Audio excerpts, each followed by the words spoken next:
Railway previous ইয়ারে আসা missing নাম্বারের রিজনিংগুলো দেখো।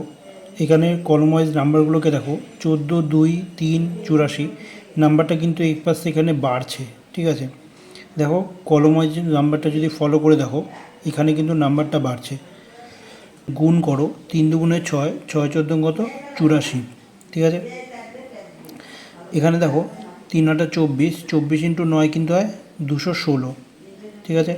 তাহলে এই নাম্বারটাও কিন্তু গুণ হয়ে এই নাম্বারটা হবে, তাহলে 5 6 30, 30 × 4 করলে কিন্তু 120 হয়, তাহলে 4 কি, অপশান ডি হবে অ্যান্সার। পরের রিজনিংটা দেখো। দেখো এখানেও দিয়েছে 8 6 25 23, এখানে দিয়েছে 9 5, এটা চেয়েছে, এখানে 10 4 19 আর এটা 21 দিয়েছে। এখানে 6 8 48, 48 থেকে 25 বাদ দিলে কিন্তু 23 হচ্ছে, ঠিক আছে। এটা দেখো 4 10-কে 40, 40 থেকে 19 বাদ দিলে কিন্তু 21 আসছে। তাহলে সেমভাবে 5 নং 45, 45 থেকে 18 বাদ দিলে কিন্তু 27 হচ্ছে।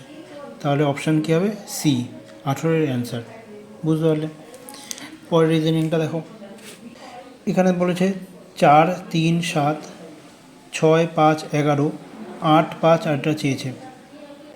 দেখো এটা খেয়াল করে দেখো, 4 স্কোয়ার 16, 16 থেকে যদি 9 স্কোয়ার মানে 3 স্কোয়ার 9 বাদ দিই তাহলে কিন্তু 7 আসছে, ঠিক আছে।